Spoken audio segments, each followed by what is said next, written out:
제가 읽어드리려고 가져온 거는 책이 거의 지금 찢어져 가요. 이 책은 아마 절판됐을 텐데 예전에 고려원이라는 데서 나온 건데 미라레빠인데 아마 다른 데서 또 미라레빠가 나온 게 있으니까 뭐 그거 참고하셔도 되고 요거 한 번씩 제가 읽어드렸어요. 그런데 유튜브에 그 따로 올라간 건 없더라고요. 제가 몇 번 읽어드렸는데 제 기억에만 학당에서 한 2번 읽어드린 것 같은데 유튜브에 따로 올라간 게 없고 어디 있는지 찾을 길도 없고 해서 다시 하나 읽어드리고 요거는 제목을 좀 미라레빠라고 쳐서 올려서 언제든지 좀 찾아보실 수 있게 도와드리려고 그래서 하려고 하나 챙겨놨습니다. 그래서 저는 이제 이거 잊어버리고 하려고 했다가 목요일날 잊어버리고 왔다 갔다 하니까 이제 이중생활을 하니까 저기서 마음 먹고 그냥 와가지고 못하고 했는데 오늘 또 현진 군이 챙겨왔네요. 덕분에 이거 하면 좋겠네요. 요거 하나 하고 또 다른 뭐 궁금한 건 없으시죠? 어제 그 삼일신고 얘기할 때 드린 말씀 중에 하나만 드리면 우리 민족의 그 철학이 진짜 이 그림 하나로 대변돼요. 이게 저 이집트 가면 태양신 라입니다라. 그런데 우리 민족한테도 신이었어요. 그러니까 천부경에 태양왕명 그러잖아요. 태양처럼 광명한 그 자리. 우리 본심은 태양처럼 광명하다. 그래서 이제 제가 가운데 좀 붉은색으로 수묵화 전시회 때, 수묵으로 전시할 때 검은색으로만 이렇게 원 하나 그려달라는 스님의 요청을 받고 제가 그렸다가 좀 임팩트도 줄 겸 가운데 우리 알을 하나 그리고 싶어서 가운데 빨간색으로 점 찍어서 알 그려놓은 게 우연찮게 그럴 때 그려서 전시회 보냈던 게 요거 그냥 우리 학당 로고로 쓰면 좋겠다 해서 그냥 쓰고 있는데 예, 이게요 어제 삼일신고 강의 때도 말씀했지만 시원이 오래된 겁니다. 저 옛날 만주에도 이게 있어요. 바위에 이게 새겨져 있어요. 안각화에 끝없이 동심원 이런 거 있죠? 막 미친 듯이 새겨놨어요. 그래서 여기가 그럼 거의 신성한 이 돌에 저걸 새겨놓고 나면 거기가 하나의 재단이 될 수도 있는 겁니다. 하느님을 그려놓은 거니까. 그 한 점에서 우주로 퍼지는 그 웅장한 힘. 예, 이게 그 알이고요. 그래서 예전에 우리 민족이 그 환인할 때 환자 이렇게 쓰잖아요. 요게 알입니다. 태양이 저 위아래 끝까지 비친다는 뜻이에요. 이게 환, 인 그런 중에 씨앗 인자잖아요. 그래서 환인은 요 자리를 상징해요. 씨앗. 저 알 중에 저 빨간 점이 우리 학당 로고 중에 이 환인을 상징합니다. 그래서 저기가 하느님 자리다 이거예요. 그래서 사람 중에도 제일 높은 양반은 사람 중에 제일 꼭대기 되는 분은 환인 이렇게 불러주는 거죠. 태양 아래 제일 중심에 위치한 분. 그럼 온 우주의 제일 중심이 어디죠? 북극성이잖아요. 그래서 천문학에서도 북극성이 하느님이 있다. 동양은 그렇게 예전부터 써온 이유가 실제 그 북극성을 꼭 상징한다기보다 영적인 북극성을 상징합니다. 온 우주의 꼭대기에 하느님 계시다. 그런 거는 옛날 구약에서도 하느님 어디 계시냐? 구약에 북극성에 계시다고 나와요. 저 북극성에서 루시퍼가 땅에 떨어졌니 이런 소리를 성경에 쓴단 말이에요. 그러니까 이게 보편적인 인류 보편적인 생각인데 우리 민족한테는 이렇게 환인 이렇게 하느님이 구체화되고 그럼 환웅은 뭐죠? 똑같죠. 알이 저 여기서 여기 밑에서 저 위 끝까지 양 끝까지 다 비치는데 그 수컷 웅자거든요. 이게 수컷새 웅자인데 원래 새인데 새가 날개를 이렇게 웅장하게 피고 있는 거예요. 그러니까 이 알을 상징해요. 원. 즉 중심점은 환인. 그 중심점에서 사방으로 퍼지는 웅장한 힘은 그 알의 이 원권 있죠. 저 알이 미치는 알 중심에서 그 주변으로 이 원을 그렸을 때 그 이 주변 원이 그 알의 중심점에 미치는 힘의 범위죠. 태양이 중심이면 태양계도 똑같죠. 태양계가 여기가 태양이면요. 태양 미치는 범위가 여기까지죠. 그러니까 이 온 우주가 이 다 범위인 그런 위대한 신 하면은 이건 인간의 신은 아니고 태극이 돼 버리고요. 인간 중에는 인간이 사는 영역에서 가장 인간 사는 어디라도 외계인이고 뭐고 우주의 생명체 살아가는데 가장 중심에 위치한 위대한 그런 인간으로서의 하느님 그런 분을 환인 이렇게 부릅니다. 그리고 환인이 이 온 우주를 돌면서 중생을 구제하고 다닐 때는 환웅 이렇게 부르는 거예요. 이것도 알아두셔야 돼요. 환인, 환웅. 그래서 실제로 이제 가서 이제 이런 통치, 황극의 모습을 실제로 보여줄 때는 이제 단군 이렇게 부르는 거죠. 예. 임금의 모습을 할 때. 그래서 그 대종교 철학에서는 환인은 중심점이니까 아버지 자리 조화주, 예. 생명 창조의 근원. 환웅은 온 우주를 돌면서 가르쳐주는 존재니까 교화주. 그럼 단군은요 치화주. 실제로 가서 통치를 해주는, 임금 노릇까지 해주면 치화주. 이렇게 구분합니다. 근데 원래 하나예요. 셋이 하나다.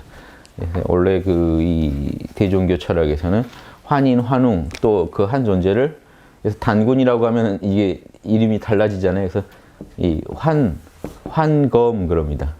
예. 예. 환인, 환웅, 환검, 임금 노릇. 이제 임금을 상징해. 임금 노릇까지. 그래서 우리 아무튼 그 단군이란 말 자체도요. 지금 몽골어나 투르크어에 탱글이면 하느님이에요. 탱글이 우주의 근원이에요. 거기도 이 우주의 근원을 탱글이라고 그래요. 탱글이 칸. 하느님이 인간으로 와서 또 왕 노릇 해주면 탱글이 칸 그러면 칼은 임금이에요. 이게 신라 때도 우리 뭐 마리깐 이렇게 불렀죠. 그 칸이에요, 칸. 그래서 우리도 다 썼던 말이고 만주 쪽은 다 칸이라고 하죠. 임금들을 칸. 그래서 탱글이 칸이 어떤 단군의 그 근원적인 발음이 아닐까 이렇게 또 추측해 봅니다. 그런데 재밌는 게 그럼 탱글이 칸이 뭔 뜻이죠? 천왕이잖아요. 한자로 하면 천왕. 하느님 같은 왕. 하느님이 또 왕으로 오신 분. 그럼 이게 재밌는 게 삼국유사의 환웅을 소개할 때 환웅은 환웅 천왕이다 이렇게 얘기하는. 그럼 그 천왕이란 뜻이 지금 몽골어나 투르크어로 하면은 그 탱글이 칸이란 말이에요.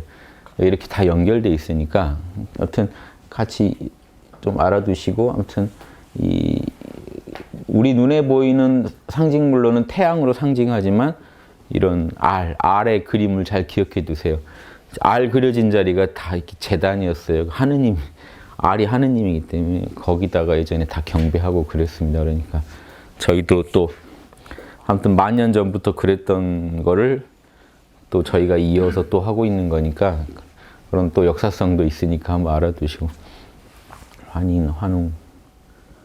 구약의 하나님하고 여기 단군하고 같은 구약의 그 지역에 따라 그렇게 다르게 부른다고 그냥 보시는 게 낫죠. 저희가 하나님은 한 분이시죠.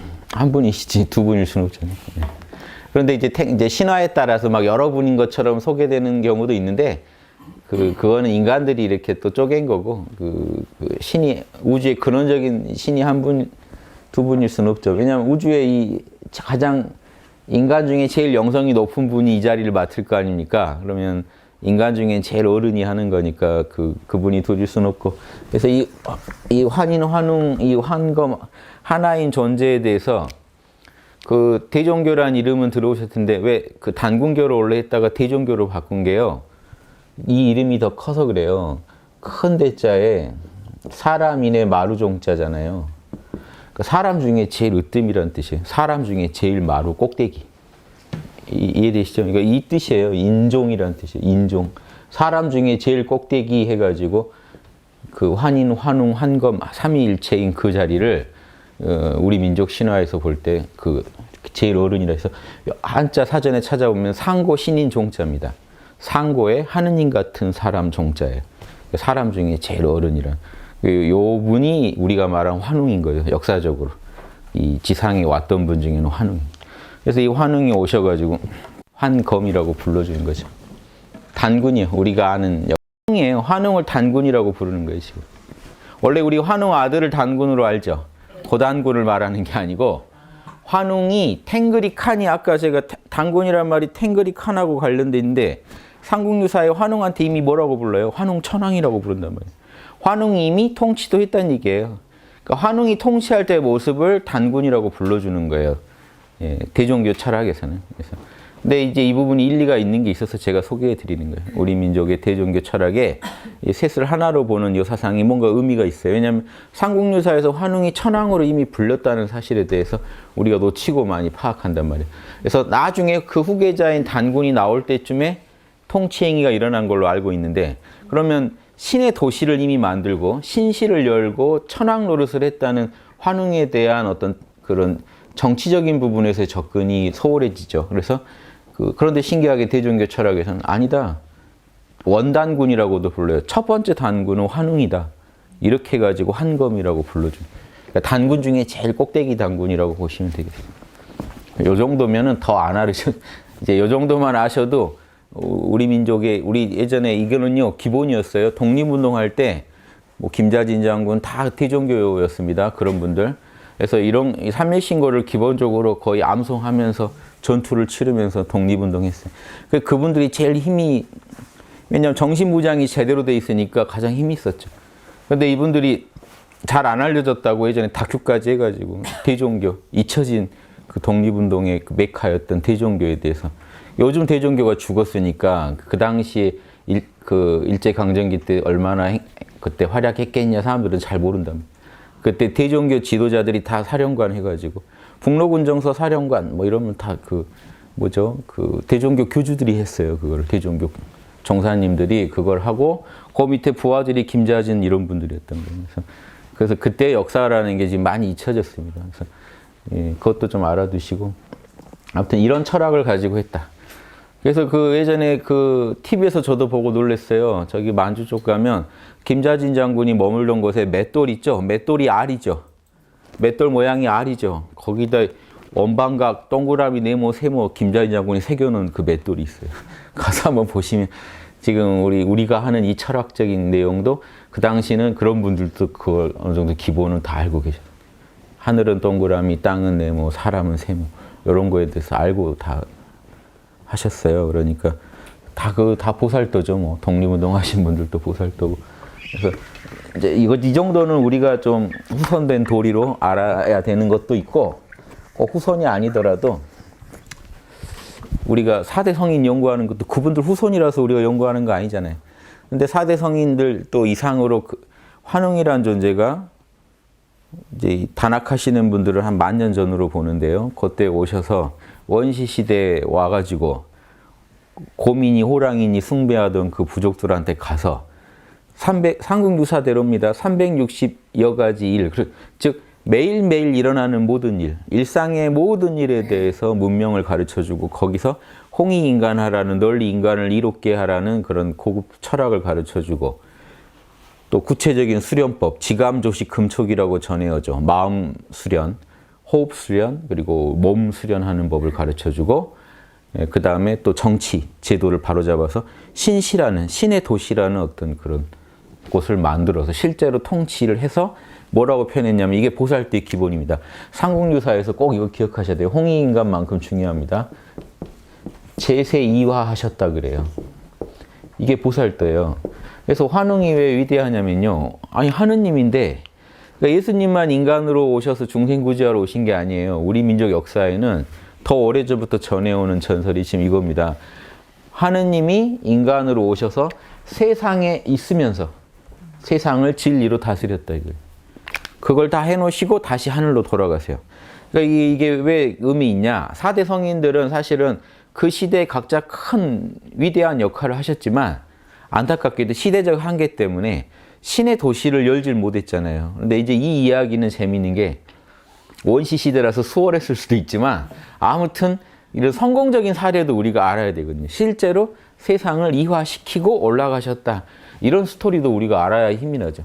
보살도가요, 늘 사약 먹고 십자가 매달리고 이제 이런 얘기만 들으면 좋긴 한데 그 자체는 의미가 있고 그 자체는 참 의미가 있는 겁니다. 왜냐하면 어떤 왕보다 그런 분들이 한번 그렇게 하고 가신 게 지금 몇천 년간 영향력을 가지고 말하면 성공하신 거예요. 그분들은 큰 성공을 하신 건데 이왕이면 이 세상 사람들까지 호응해서 더 큰 어떤 작품을 또 남기면 좋잖아요. 그래서 보살도라는 결국 잘 되길 바라고 하는 거지 이 그냥 영향력을 행사하고 뒤에 전해지는 것만으로 만족할 수는 없는 거잖아요. 보살도가.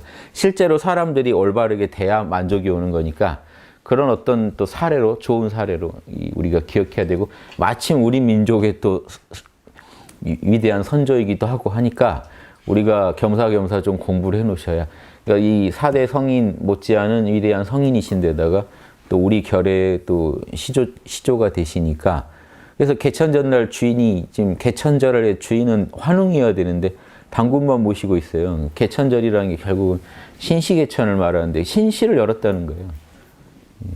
하느님이 다스리는 그런 나라를 도시를 열었고 거기서 제세 이화 세상에 머물면서 하느님이 인간과 같이 살면서 세상을 다스렸다는 거예요. 진리로. 홍위 인간으로 사람들을 다 이렇게 잘 살게 도와주고 보살도를 실천하고 이런 거 아시겠죠?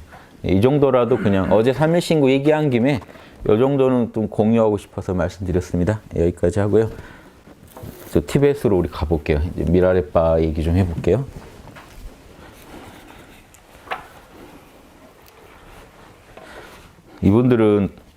이분들은 아주 대승이냐 그런 분들은 아니에요. 뭐냐면 티베트 불교 자체가 좀 그래요. 그래서 대승 철학을 배웠어요.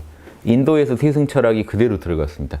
인도의 대승 불교의 좀 후기 대승 불교가 그대로 거기서 이미 차크라 수련부터 뭐 모든 게 다 연구됐어요. 전기 밀교에서는 진원, 주문 수련이 주로 연구됐고 그거는 지금 신라까지 그때 일본까지 쫙 퍼졌습니다. 그때 인도에서 연구했던 성과물이. 근데 이제 후기로 갈수록 차크라로 갔어요. 차크라 수련을 해서 그 인도에 있는 어떤 요기들보다 더 뛰어난 차크라 수련을 불교적으로 구현해내는, 그래서 의성신, 보신이라고도 하고 한신이라고 하는 그 환영의 몸을 만들어내는, 티벳에서는 이제 무지개 몸이라고도 해요. 무지개 몸을 만들어내는 데 집중했어요. 그 나란다 대학 인도 거기 불교 연구가들이. 그 성과물은요 온전히 이쪽으로 못 전해지고 어떤 뭐 아주 안 전해지지는 않았겠지만 그 성과물들이 인도에서 나란다 대학이 망해버리면서 7세기 때인가요? 그때 인도가 이슬람한테 거기 나란다 대학이 다 초토화돼 버려요. 그런데 그 전에 아무튼 그 성과물이 어디로 가냐? 티벳으로는 갔어요. 그래서 티벳에 그 성과물들이 가서 전해졌기 때문에 티벳 그 림포체들은 다 이게 호흡 수련을 중시하고 무지개 몸을 만들어내는 걸 되게 중시하는 거예요. 그래서 그런 성과물이 인도에서 막 들어가가지고 몇 세대 안에서 미라레빠라는 어떤 성자를 통해서 이게 실증이 돼요. 이 미라레빠의 스승 마르빠는 티벳 분인데 그 윗분들은 인도 분들이에요. 그 계보가. 뭐 띨로빠니, 나로빠니 이런 분들은 인도 분들이란 말이에요. 인도 분들의 그 가르침을 그대로 배우고 티벳에서 몸으로 실증해낸 사람이 나온 거죠, 제대로. 요분 스승 마르빠는 어떤 비법은 많이 알고 있고, 그런데 제가 볼 때는 좀 교학에 더 치중한 분 같아요. 그러니까 인도 거를 번역하는 데 더 공을 들였던 분인데, 그 번역물을 가지고 성과를 가지고 몸으로 해서 입증해낸 거는 이 제자인 미라레빠가 해냈어요. 그래서 지금도 미라레빠가 아무튼 티벳 불교에서는 수행에 있어서는 이분을 가장 이제 이상적인 모델로 봅니다. 그래서 이분이 공부한 내용이 결국 뭐냐면 차크라 수련인데 이분은 그래서 이제 우리가 공부하는 거랑 연계해서 얘기를 해보면요. 참낫게 치는 거 있죠. 그래서 원래 아공 공부가 있고 법공 공부가 있잖아요. 초기 불교는 아공 위주로 했거든요. 즉 에고를 초월하자는 거죠. 에고는 무상고 무하니까 에고는 실체가 없는 거니까 에고를 초월하자. 초기 불교는 여기까지만 얘기합니다. 에고를 초월하면 열반에 도달한다. 그런데 이제 대승이 오면 아공 법공이 이 두 개가 한 세트가 되면서 의미가 좀 달라집니다. 이제 뭐가 되냐면요. 참나에서 참나 자리에서 이제 이 참나 자리가 아레아식으로 작동해요. 우리 마음 안에서 업보를 관리해 줄 때는 아레아식이라고 해요. 그 아레아식이 벌이는 짓이 딱 뭐냐면요. 한쪽에서는 에고를 만들고 한쪽에서는 이 마음법을 만들어요. 세상을 만들어요. 주관과 객관을 창조해냅니다. 참나가 하는 일이 이거예요. 참나가 하는 일이 여러분 보세요. 여러분 이 펜을 보셨죠? 지금 여러분 마음에 펜이 등장했죠. 여러분 참나의 작용입니다. 이 펜이 등장한 거는 지금 이 보고 계신 거는 카르마 때문에 등장했지만 아무튼 이걸 보게 만드는 건 여러분 참나예요. 그럼 여러분 참나가 이걸 보고 계시면 요거는 마음법이 돼요. 대상 세계가 돼요. 대상이나 어떤 세계, 나를 둘러싼 세계가 되는데 이걸 보면서 여러분은 에고도 같이 생겨요. 정립돼요. 펜을 보는 나라는 건 벌써 제한된 나잖아요. 순수 참나가 아니에요. 즉 참나는 항상 에고와 이 대상, 에고와 마음법을 항상 정립합니다. 현상. 이러면서 현상계를 운영해요. 카르마대로. 그러니까 에고와 마음법이, 에고가 뭐죠? 아잖아요. 마음법은 법이잖아요. 주객 개념으로 참나에서 아와 법이 생겨난다. 근데 아법, 그러니까 아와 법이 본래 공하다는 얘기는 뭐가 돼버려요? 대승에 오면 이제 무상고 무아 이 정도만 얘기하는 게 아니에요. 에고가 무상고 무아니까 에고가 실체가 없다 이 얘기를 하는 게 아니에요. 대승이 오면. 대승이 아고복공은 뭐가 돼요? 아라는 거, 에고라는 것도 참나의 작용이니까 독자적 실체가 아니다. 이해되시죠? 뿌리가 참나잖아요. 참나라는 게 공 아니니까 공. 에고도 공의 작용이기 때문에 에고가 독자적 실체가 아니다. 아공. 에고도 참나의 작용이니까 공하다. 똑같아요. 마음법도 참나의 작용이니까 공하다가 돼버려요. 아공 복공이 이제 여기까지 가야 대승 아공 복공입니다. 근데 제가 이렇게 바로 설명 안 드린 이유가 초기 불교의 아공하고 대승 불교의 복공을 비교해서 제가 많이 얘기해 드리니까 그렇지, 실제로 대승에 오면 아공 복공이 한 세트가 돼요. 한 세트가 돼서 아공은 뭐라고요? 에고 또한 참나의 작용이라는 것 측면에서 아공. 법공은 마음법 또한 참나의 작용. 나의 대상이 되는 마음법 또한 참나의 작용. 이렇게도 이해해 두시면 좋아요. 그래서 아공 복공 하면 이제 공부의 전부인데, 미라레빠한테 누가 이제 제자 하나가 찾아간 거예요. 나는 삼매를 끝내주게 들고, 이제 글 보면은 견성하신 양반이에요.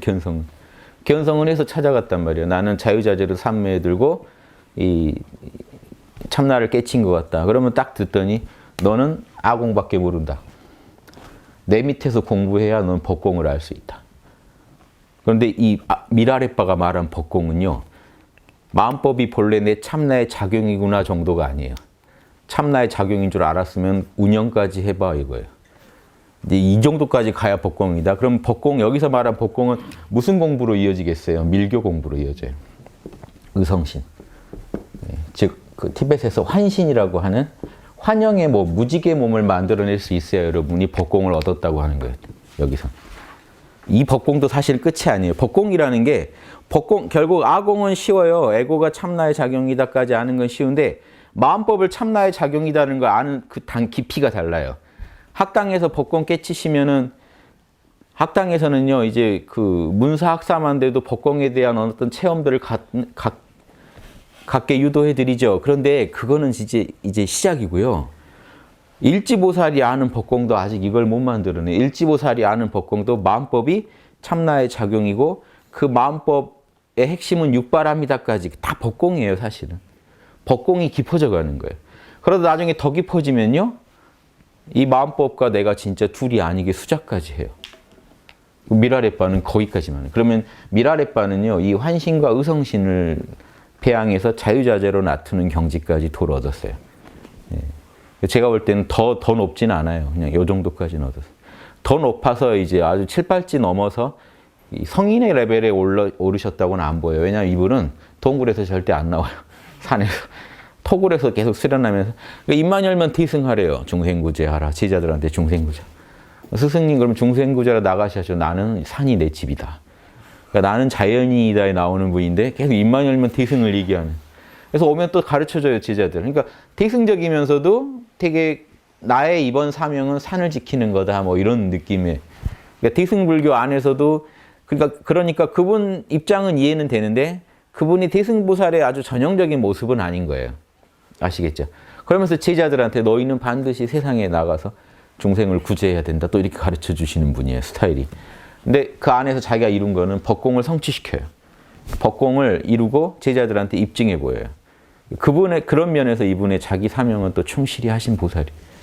그런데 아주 대승보살의 전형적인 모습은 아니다 하는 얘기만 미리 드리고, 그래서 제자한테 너 내 밑에서 법공 닦으려면 내 밑에서 또 한 12년 굴러야 된다. 이런 얘기를 해요. 그러니까 견성에서 찾아간 제자가 갑자기 또 법공 배우라고 하니까, 그러면 이렇게 누가 이제 개기는 사람들 있죠. 그러면 바로 나는 마음법이 나랑 둘이 아닌 걸 깨달았습니다라고 누가 또 우기는 사람 있잖아요. 그러면 저 시냇가에 있는 돌멩이랑 너가 둘이 아니냐? 그럼 그분은 어떻게 얘기했겠어요? 깨어서 저 돌멩이랑 나랑 둘이 아닌데요 라고 했겠죠. 깨어서. 학당에서 지도하는 이제 이 법공의 기본을 가지고. 그래? 그럼 돌멩이가 대봐 그래요. 그러면 헉 하죠. 멘붕이죠. 미라레빠는 돼버려요. 돌멩이가. 진짜 자유자재예요. 그래서 여러분, 인식되는 것이 내 참나의 작용이니까 법공이라는 건요, 법공의 시작입니다. 온 우주가 그 정도 법공 가지고 지금 만물을 만들 수 있겠어요? 여러분은 인식하는 입장이니까 이미 있는 이거를 여러분 마음에 나타내서 인식한다는 측면에서 법공을 얘기하잖아요. 요거 창조할 수 있겠냐고요. 창조하는 법공이 있어요. 창조하는 법공을 배우려고 밀교 수련하는 겁니다. 내가 지수화풍을 모아서 또 다른 몸을 만들 수 있느냐가 창조 연습이에요. 에너지 수련 왜 하는지 아시겠어요? 창조 연습이에요. 법공의 더 깊은 측면이에요. 창조 연습을 해서 창조 훈련을 해서 창조를 이룰 때 여러분이 우주가 어떻게 창조됐는지를 알아요. 어떻게 의식에서 우주가 나올 수 있겠구나. 이거는 이제 과학의 영역을 좀 넘어선 얘기인데 이해되시죠? 그것 때문에 하는 겁니다. 이게 그냥 부질없는 게 아니에요. 그래서 이분이 온몸으로 법공을 수련한다고 하면서 법공을 어떻게 닦습니까? 하면 한결같아요. 미라레 여기에만 그 말이 다 나오지 않아요. 지금 제가 얘기한 것들은 미라레빠의 10만송이라고 미라레빠가 남긴 노래집이 있어요. 거기에 나온 내용들을 좀 요약해서 얘기해 드리는 거예요. 그러면 법공을 얻으려면 어떻게 해야 됩니까? 뭐라고 할까요? 우리 정기신 같은 얘기를 해요. 결국 거기서 정액을 빈두라 그래요. 티벳에서. 정액, 빈두를 수련하라. 정기, 기는 뭘까요? 경락, 나디, 프라나, 그 안에 돌아다니는 기. 그러니까 정기의 요소 있죠? 정기신 중에 정기의 요소가 없이는 신은 아공만 깨쳐도 정신은 깨어나는데 정기의 요소를 얘기해요. 너가 법공을 배우고 싶다면 프라나, 기운, 나디, 경락, 빈두, 그 안에 또 돌아다니는 이런 정액. 이 기에 더 액화된 모습. 요 세 가지를 너가 알아야 되고 수행은 뜸모. 배꼽에서 불나는 수행을 뜸모 수행이라고 합니다. 뜸모를 이루지 않으면 너는 못 얻는다. 법공이 뭔지에 대해서 확고하죠, 이분이. 그래서 이제 이 학당 공부랑 또 연결되어 있습니다. 홍익학당 수련법은요. 불교만 가지고 얘기해 볼게요. 아라한까지 이르면서 이 아공을 성취하는 과정이 학당 9급에서 1급까지 가는 과정에 들어 있습니다. 자명한 건 저희 다 취했어요. 9급에서 1급까지 가는 과정에는 초기 불교의 핵심이 들어 있어요. 그 다음에 1급에서 이제 1단되고 9단까지 가는 데는 대승불교가 들어 있어요. 그럼 견성시키는 데는 몰라 괜찮아라는 최상승선을 쓰기 때문에 선불교가 들어 있어요. 그 다음에 저희는 단학을 시킵니다. 밀교가 들어 있어요. 소승, 대승, 금강승이 다 들어있다는 거 아시겠어요? 좋은 건 다 갖다 쓸 겁니다. 자, 이거는 불교 얘기만 한 거예요. 이제 유교에 좋은 거. 기독교, 힌두교, 뭐 아무튼 저희는 걸리면 다 갖다 써요. 도교. 자명하면 다 갖다 써요. 자명한 것들끼리는 다 만나게 돼 있어요. 신기해. 억지로 합칠 필요가 없어요. 자명한 것들끼리는요. 그 자석처럼 옆에 갖다 두면 붙어버린. 그 있죠. 반대로 붙이는 것 같이 막 억지로 서로 싫다는데 막 들이밀어가지고 억지로 모아놓은 거는요. 금방 흩어져 버린. 근데 원래 하나인 거는요. 원래 하나인 진리를요. 인류가요. 다양한 어떤 입장에서 파들어간 거예요. 그러니까 당연히 이게 합쳐져야 되는 거예요. 진리 맞다면. 진리 맞다면요. 갖다 놓으면 지들끼리 서로 화학작용이 일어나면서 합쳐져야 돼요. 저는 그걸 계속 실험해 봤어요. 이것도 합쳐지나? 안 합쳐지는 것들은 사이비 것들이에요. 안 합쳐져요. 자명하지 않은 건 안 합쳐져요. 자명한 건 다 합쳐져요. 그럼 그걸 가지고 이제 한번 실증해 보시면 알죠. 진짜로 그렇게 합쳐지는. 미라레빠 얘기 한번 읽으면서 한번 또 여기는 어떻게 얘기하는지 한번 들어보실래요? 이미 이분은요, 지금 아공은 다 이뤘는데 산에서요, 옷 다 벗고 티벳 밀교에서 옷 입으면 수치입니다. 춥다는 얘기잖아요. 근데 이게 저희랑 달라요. 저희는 추위 탑니다. 그래서 티벳 밀교는 거기는요 불을 세게 돌려서 워낙 추운 고산지대라 몸에 불을 계속 일으키는 걸 되게 중시해요. 또 단전에서 불 일으킬 뿐만 아니라 그러면 일으키려면 어떻게 하면 되냐면 여러분도 우리 학당 호흡법을 배웠더라도 호흡을요 거칠게 하면 돼요. 이게 거칠게 초수를 짧게 맞춰서 거칠게 쉬면 불이 나요. 확 타요 몸이. 그때 불타는 건요.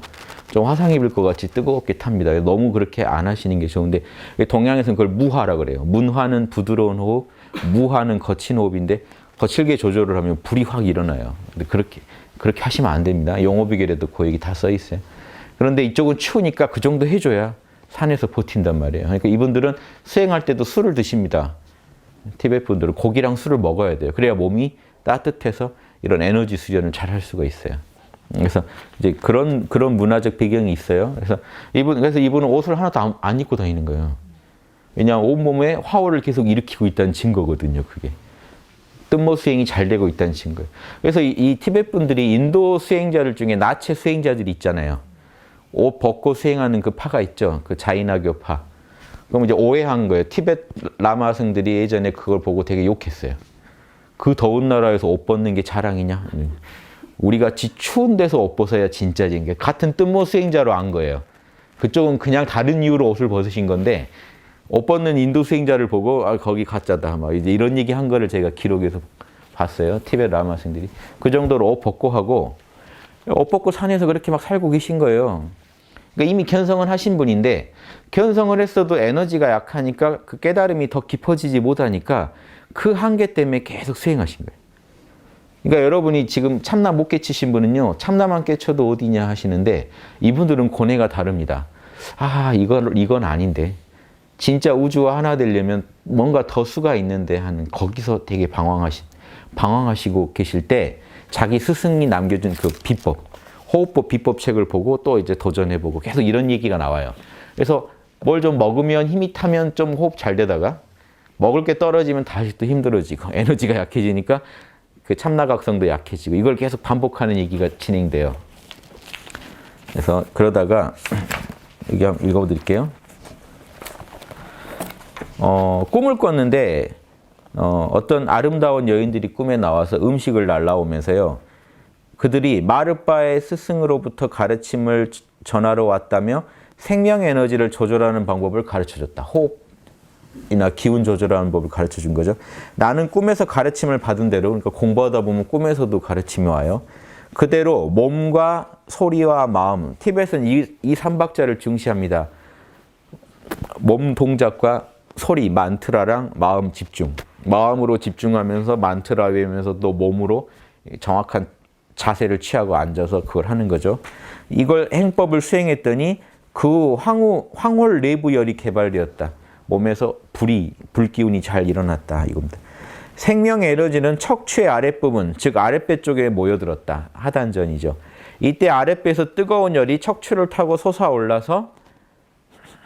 올랐고 나는 마치 황홀한 불덩어리가 척추 밑에서 정수리까지 연결된 듯이 느꼈다. 이렇게 하나로 꿰뚫어졌다는 겁니다. 동양에서는 이게 지금 티벳에서는요. 이 지금 가운데 중맥이라고 하는데 이게 우리 도교에서 말하는 동맥이나 충맥을 좀 이렇게 섞어서 말하는 경우가 많아요. 즉 척추 속을 뚫고 올라가면 동양에서는 동맥이죠. 그리고 몸 한가운데를 뚫는 또 선이 있어요. 충맥선이 있는데 티벳 밀교 설명을 보면은 두 개가 좀 혼동돼서 나옵니다. 그러니까 그 충맥이나 동맥줌이라고 보시면 돼요. 지금 척추를 뚫고 올라갔다고 돼 있죠. 그럼 이제 동양에서는 여기를 동맥이라고 하는데 이분들은 중맥이라고 불러요. 아무튼 몸을 하나로 관통해서 위로 올라가는 선을. 이 황홀 에너지는 정수리까지 솟아올랐다. 나는 마치 황홀한 불덩어리가 척추 밑에서 정수리까지 연결된 듯이 느꼈다. 이어서 내부열은 나의 전신을 감쌌다. 단학하시다가 이런 체험 오시면 이제 비교해 보세요. 여기 써진 거랑. 이것은 머리 쪽으로 빠져나가는 듯 하였다. 나는 한없는 기쁨의 에너지 속에 놓이게 되었다. 이 기쁨의 에너지는 더욱 확장되어 동굴이나 주인은 완전히 이 에너지뿐인 듯 느껴졌다. 마침내 기쁨의 에너지는 삼라만상으로 확장되었고 우주 만물은 이 기쁨의 에너지에 잠긴 듯 하였다. 나의 본질은 이 에너지 자체인 것 같았다. 자기 에너지 수련이 잘 되면서 이제 자신의 에너지를 통해서 이제 우주 에너지랑 하나라는 느낌을 가졌다는. 그럼 이때 이제 정신작용을 잘 일으켜가지고 이 법대로 수행을 잘 진행하면 이제 우리 몸 안에 있는 에너지체가 무럭무럭 자라서 이제 내가 원하면 몸 밖으로 그런 에너지를 이제 꺼낼 수도 있는 그런 이제 힘이 생깁니다. 그런데 보세요. 그 다음에 이 기쁨은 그 날이 갈수록 약화되더니 어느덧 명상을 하여도 큰 기쁨이 안 느껴지게 되었다.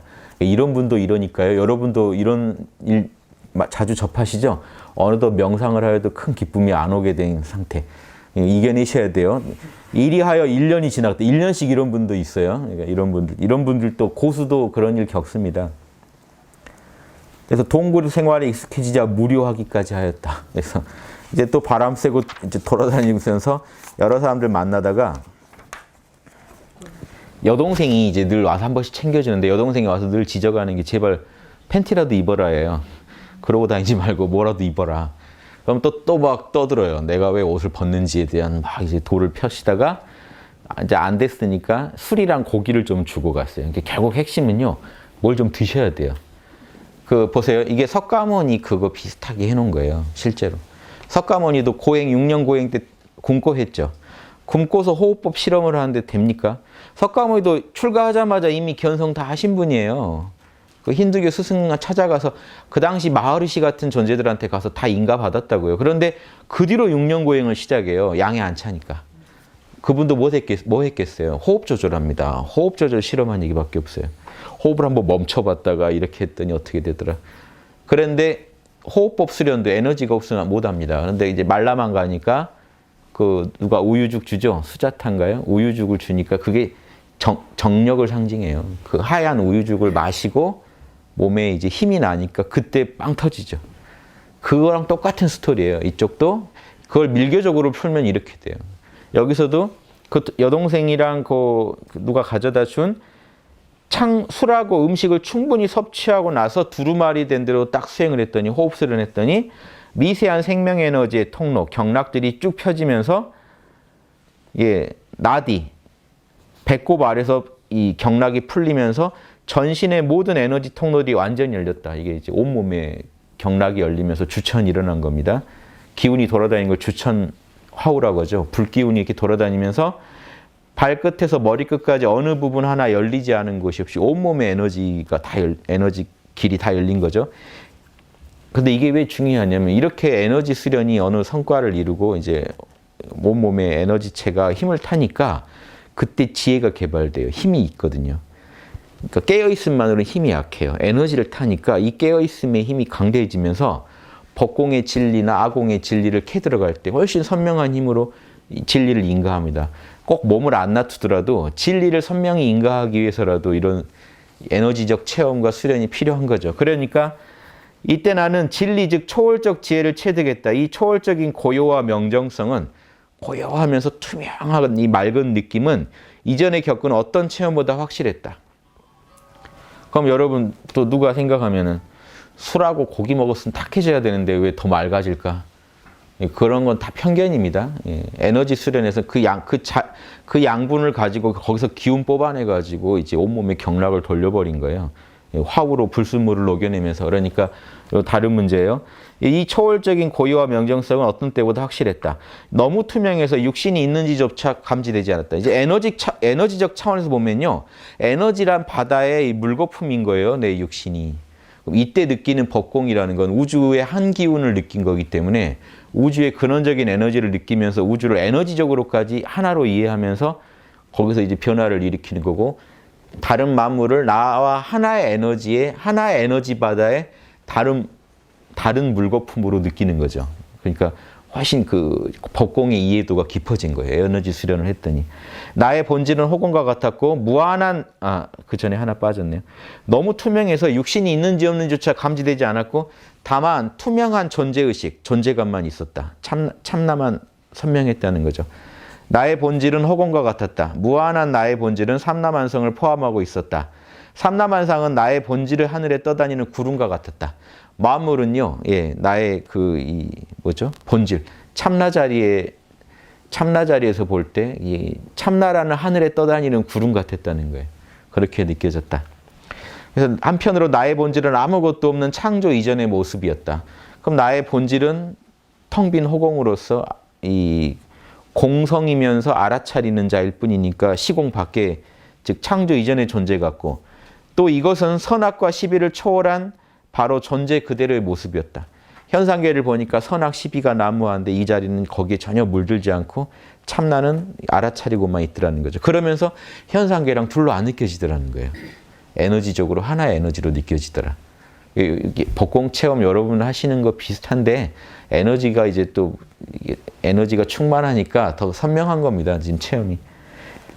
이것이 법신임을 알았다. 내 참나가 그대로 법신임을 알았고 윤회의 현상세계와 진리의 니르바나의 열반세계가 둘이 아니었다. 한 덩어리였다. 절대계와 현상계는 하나로 돌아가고 있었다. 여러분 복공 체험하시면 이거 지금 비슷해야 돼요. 꼭 나는 에너지 없으니까 지금 이 부분부터는 안 들어도 되겠네 하지 마세요. 체험은 유사해요. 이렇게 체험이 납니다. 참나 상태에서 깨어서 현상계를 느끼면 통으로 하나로 보여요. 그리고 참나의 바다에 떠다니는 현상계가 그냥 참나의 바다에 떠다니는 물거품이거나 참나의 하늘에 떠다니는 그냥 구름같이 보여요. 그냥 한 덩어리로 보인단 말이에요. 에너지가 더 강하게 느낄 뿐이지 그 법공의 그 핵심은 똑같습니다. 그래서 절대계와 윤회계가 하나인 것 같더라. 지금 나한테 느껴지는 현상과 내 참나가 하나로 느껴진다는 거예요. 이해되시죠, 이거? 현상계를 알아차리고만 계시다 보면 현상계 따로 있고 알아차리는 나가 따로 있는 것 같은데 이게 하나로 회통이 되면 제가 통의식 상태라고 하는데 이 상태에서는 지금 이 양반이 통의식 상태죠. 현상계가 지금 참나랑 둘이 아니게 같이 이렇게 공존하는 걸로 보인단 말이에요. 그래서 어느 게 현상계인지 어느 게 니르바나인지 구분조차 못하겠더라. 그렇지만 모든 건 또렷했고 현상계도 열반의 세계도 선명하게 구별되었다. 결국 이 전체가 한마음이더라 이거예요. 우주의 본질은 한마음이었다. 한마음 자체는 어디에도 치우치지 않고 어디에도 편재하며 어디에나 있으며 어디에도 묶이지 않았다. 또한 어느 것도 그것 자체가 아닌 게 없었다. 전체가 우주 하나가 한마음이었다. 우주의 본질이 에고를 통해 표현될 때는 윤회의 현상계가 나타나고 에고를 통해 표현되지 않을 때는 열반 세계가 상존했다. 열반은 늘 상존하는데요. 여러분이 에고의 눈으로 보세요. 늘 참나 세계인데 에고의 눈으로 현상계를 볼 때만 현상계가 지금 나타난다는 거예요. 이 에고를 통해서는 현상계가 나타나는데 에고를 초월해서는 항상 열반, 니르바나, 열반의 세계가 온 우주에 꽉 차 있더라 이겁니다. 말이 센 것 같지만 잘 참고 들어주세요. 에고란 것은 열반의 바다에 떠다니는 물거품 같았다. 에고는 열반의 세계에 어떤 영향도 미치지 못했다. 그러나 현상세계는 이 에고의 영향을 받고 있었다. 에고가 한 생각 일으키면 현상계는 바뀌더라는 거예요. 근데 열반의 세계, 니르바나의 세계를 바꿀 수는 없더라. 그런데 이 전체가 하나로 공존하고 있더라는 거예요.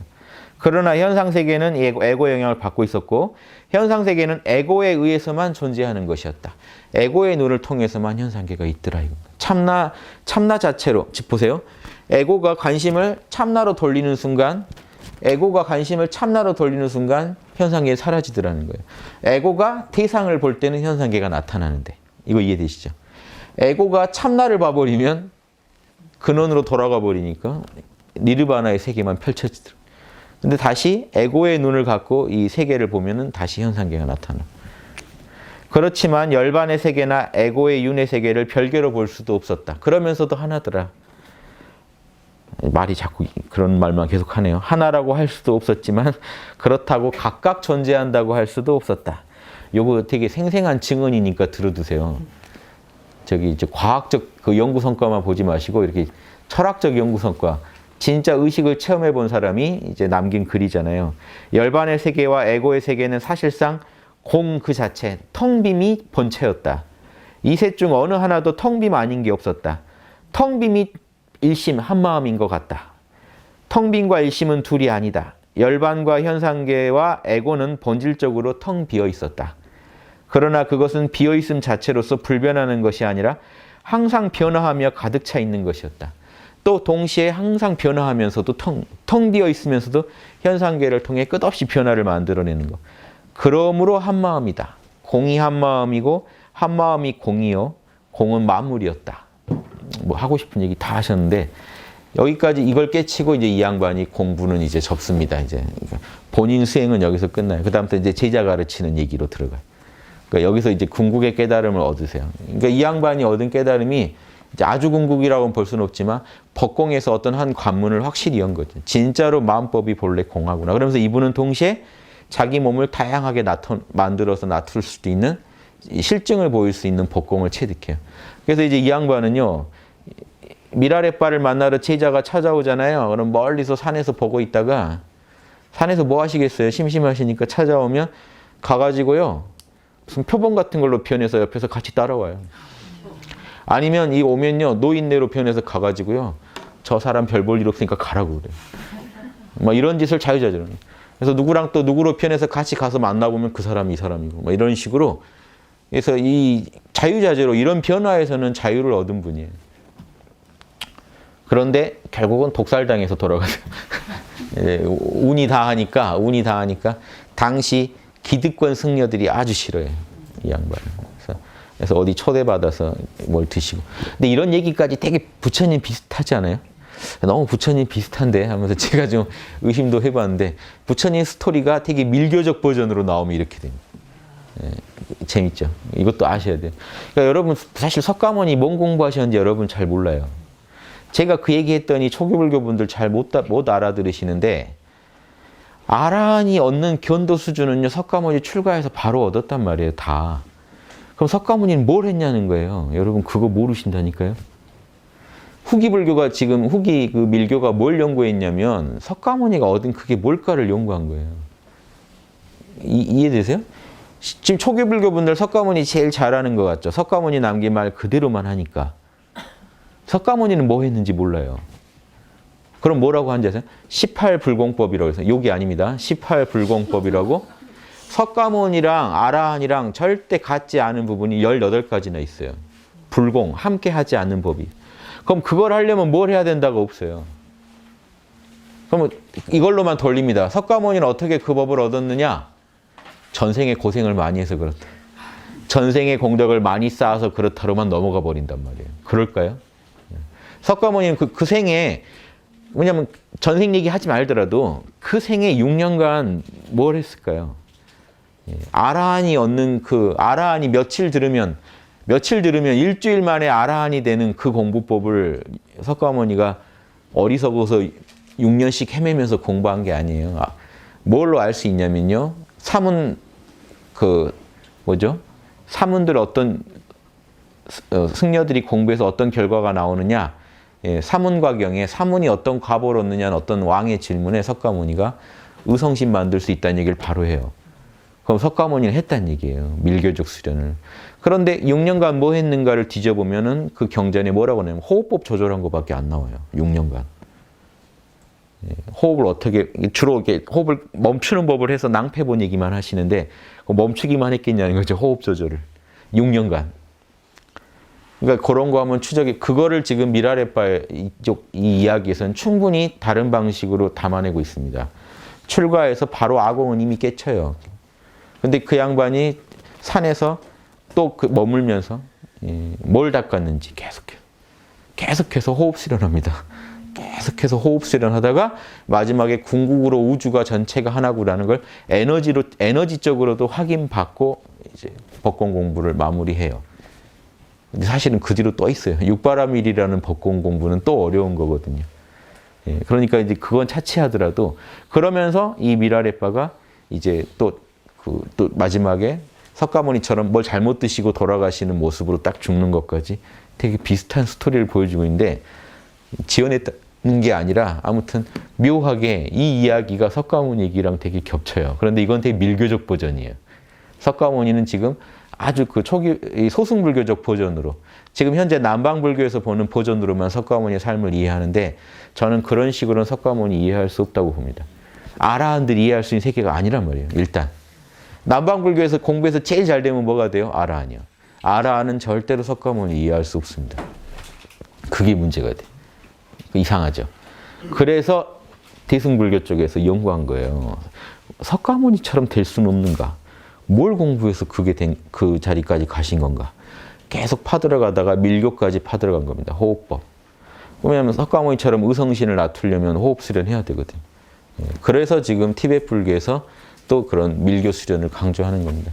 이제 이런 것도 그래서 제가 볼 때는 석가모니를 알 수 있는 사람은 그 당시 교단에서 그 마하가섭밖에 없어요. 나머지는 석가모니 근처에 갈 수가 없어요. 마하가섭은요.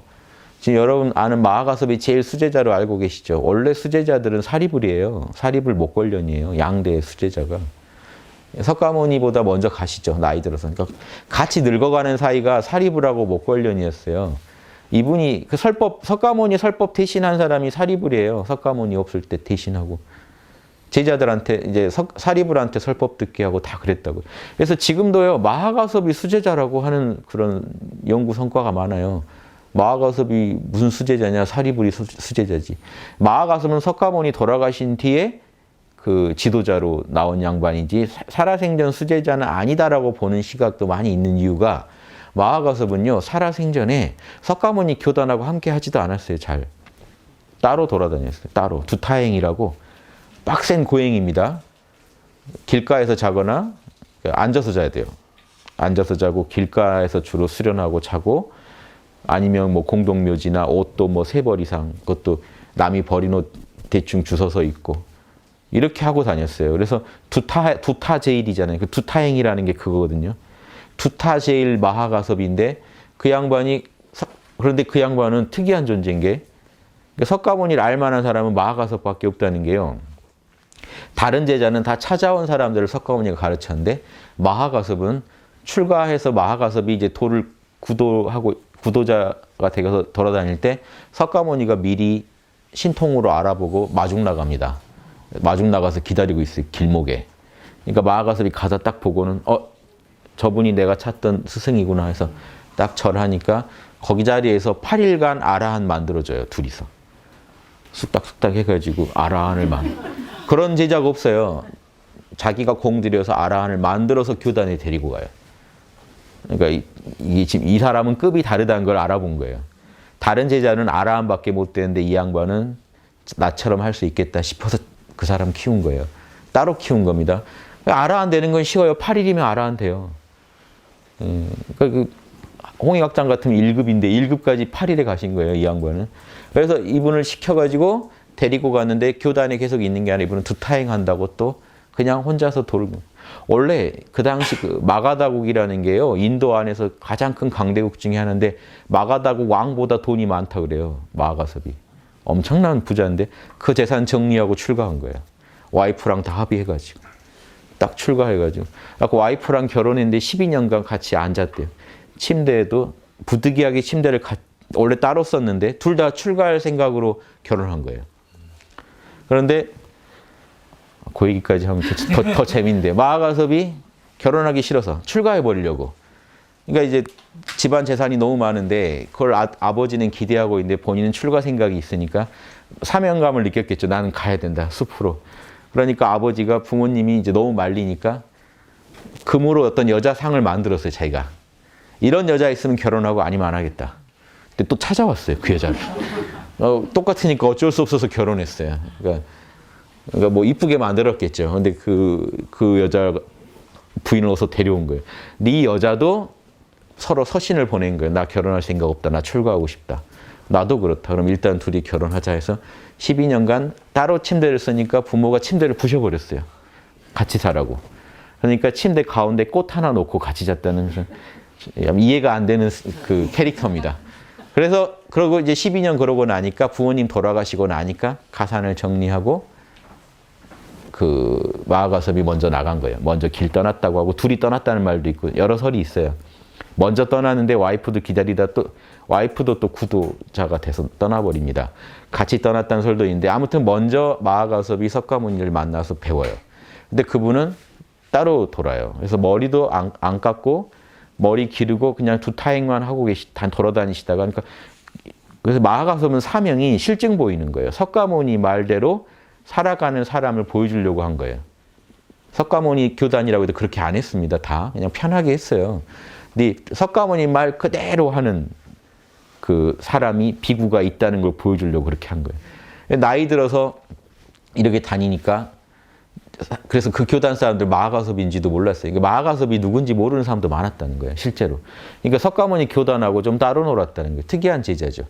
나중에 석가모니가 설법하고 있는데 저쪽에서 거지 같은 사람이 머리도 길러가지고 찾아온 거예요. 그럼 제자들이 못 알아봤어요. 저 누구냐고. 근데 석가모니가 자기 옆에 앉으라고 했다고. 여기 앉으라고. 딱 앉으니까 제자들이 저 사람이 뭔데 왜 저래 막 하니까 석가모니가 이 사람은 나랑 동등한 사람이다라고 계속 설법을 해요. 그 정도 인물이 없어요. 석가모니. 그래서 마하가섭 정도나 석가모니가 뭐 하는지를 알지 나머지는 아라한으로 알 수 있는 세계가 아니라니까. 그러니까 염화미소라는 그런 그 내려오는 전설도 거기는 원래 초기 불경에 있는 얘기는 아닙니다. 석가모니가 꽃을 드니까 마하가섭이 웃었다는 게 둘만이 아는 속사정이 많았을 거로 생각되니까 그런 얘기도 나온 거예요. 둘만이 아는 속사정. 그래서 석가모니는 확고하게 나 죽으면 마하가섭이 해줘야 된다라고 항상 석가모니가 민 거예요. 나 죽으면 당신이 해야 된다. 이해되시죠? 그래서 마하가섭도 석가모니 돌아가실 때도 따로 있어요. 마하가섭은 자기 제자들이랑 따로 있다가 늦게 오잖아요. 늦게 왔는데 마하가섭이 오니까 이제 관에 불이 붙었네 막 이런 여러 설이 있고, 이것도 설이죠. 발을 석가모니가 관 밖으로 내보냈네 뭐 이런 설이인데, 그럼 이 마하가섭은 그 교단이 실질적으로 자기가 그렇게 관여하던 교단이 아닌데 장악을 해야 됐잖아요. 그러니까 석가모니가 사전에 그런 많은 포석을 해놨기 때문에 마하가섭이 장악을 할 수 있었고, 아난을 가르쳐요. 아난이 석가모니 계실 때 아란이 못 됐습니다. 견성을 못 했어요. 마하가섭이 가르쳐서 아난을 도를 얻게 해준 다음에 아난한테 물려주고, 그 다음 얘기도 안 끝나요. 마하가섭은 열반에 들고 끝나야 되는데 마하가섭이 그 전에 한 일이 아난도 도 얻게 해주고, 아난이랑 누구죠? 그 계율 제일 불러다가 불경을 편집해요. 마하가섭이 편집해줘요. 왜냐하면 사람들이 이제 석가모니 죽으니까 누군가가 어떤 비구가 이런 말이에요. 이제 석가모니 갔으니 해방이다. 우리 간섭하던 그 노인네가 갔다. 이 말을 듣고는 안 되겠구나 해가지고 자기가 책임이 있으니까 경전을 다 결집해서 석가모니 평소 했던 그 경을 만들어줘요. 1차 결집을 시킨데 이게 어디서 했냐면 칠엽굴이라는 데서 했거든요. 한국인들이 거기 엄청 갑니다. 관광지인데 거기가 다 마하가섭 땅이에요. 마하가섭이 사실은 다 자기 그 집에다가 불러서 다 거기서 결집시키고 다 대고 했을 거예요. 아마. 그러니까 되게 특이한 분이죠. 그래서 다 해놓고 그냥 가야 되는데 이 양반은 곱게 죽지도 못한 게 책임이 더 커요. 열반에 들려고 하는데 석가모니가 부족한 게 뭐냐면, 내가 석가모니 아까 8일 따로 가르칠 때 옷까지 바꿔 입어요. 석가모니가 옷을 줘요. 그러면 이게 의발을 전수받은 그 전통을 이해해야 되니까 나중에 미륵이 나올 때 석가모니 옷을 전해주려고 이분은 계족산이라는 데 들어가서 지금도 열반에 계십니다. 미륵이 나중에 나오면 제일 먼저 할 일이 계족산 가서 산이 열리고 마하가섭이 나온대요. 그때 옷을 받아야 돼요. 마하가섭. 이분은 곱게 돌아가시지도 못하고 지금 계속 그러게 계신다는 거예요. 지금 열반 상태로 계시는데 확 지금 떠나진 못하고 계시는. 진짜 특이한 분이죠. 이런 얘기 못 들어보셨을 거예요. 근데 아는 분은 알 텐데. 그러니까 저는 이런 얘기만 봐도 석가모니가요, 마하가섭만 믿어요. 다른 사람, 자기가 키운 제자들 더 많은데 따로 놀고 있는 마하가섭한테 다 기댄다고. 저 마하가섭이 다 해줄 거야 하고 나 죽은 뒤에. 이런 것도 좀 아셔요. 석가모니가 뭐 했는지는 아라한들은 모릅니다, 사실. 이해되시죠? 그러니까 그거를 연구했던 거예요, 대승불교는. 그러다가 연구하다 보니까 대승불교 사상이 나와버린 거예요. 더 큰 사상이 나와버린 거예요. 이것도 재밌는 얘기입니다. 예, 여기까지 하겠습니다.